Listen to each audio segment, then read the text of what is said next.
You spend tens of thousands of dollars on a home renovation, expecting a highly skilled team to build out your vision. Instead, you walk onto the site to find brand new doors that don't fit their frames and electrical fixtures that refuse to turn on.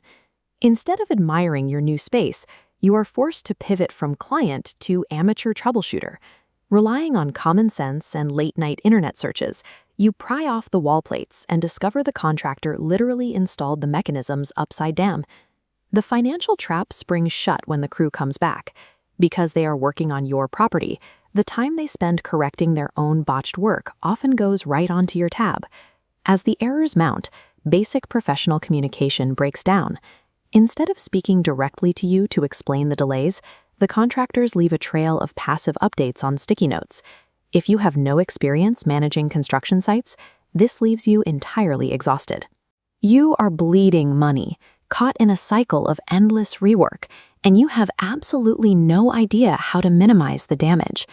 These specific, absurd physical errors, the door that won't close, the switch that won't flip, serve as the visible symptoms of a larger, invisible structural failure in project management.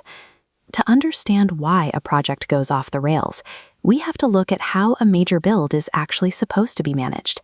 It relies on a core project management model called the renovation triangle. This diagram shows the three crucial roles in any major project. At the top is you, the homeowner. You supply the capital and the overall vision, but you completely lack technical construction expertise. Down here is the contractor. They possess the labor force and the physical materials, but to execute the work correctly, they require highly specific technical direction. The third node is what makes the system function, the architect. They act as the essential go-between, taking your abstract vision and translating it into concrete technical instructions the builders can actually follow. Operating effectively, the architect acts as your protective shield. They hold the labor force accountable to the blueprints, preventing contractors from passing arbitrary costs directly to you, the vulnerable client. A successful renovation relies entirely on the structural integrity of this triangle. Without a central translator acting as a filter, capital and labor cannot safely interact. But consider what happens when the architect abandons their post. The person hired to be the go-between stops returning calls, avoids the site, and provides essentially no input on the build. The immediate structural effect is severe. Your protective barrier vanishes, forcing a direct, unmediated connection between an inexperienced homeowner and the builders. Without an architect reviewing their work, the contractors become glib and dismissive. They know there is no technical oversight on site to challenge their execution. This chart shows the cascading financial failure that follows. Without a professional advocate pushing back, your tab grows unchecked as you are continuously billed for the contractor's endless rework and corrections. Often, it takes an outside observer to make you realize you are trapped. A friend or a consultant walks onto the site, looks at the chaotic communication, and bluntly warns you that your architect's negligence is actively ruining you. In complex systems, the absence of a designated manager doesn't eliminate the management workload. It simply takes that massive, expensive burden and shifts it directly onto the least qualified person in the room. Once the system collapses, you are left to deal with the physical aftermath.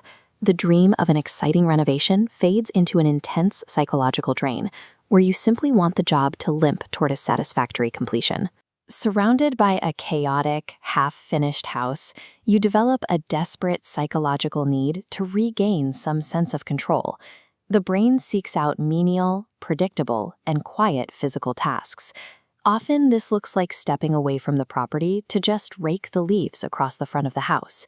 It is a slow, rhythmic attempt to decompress from the stress of the renovation.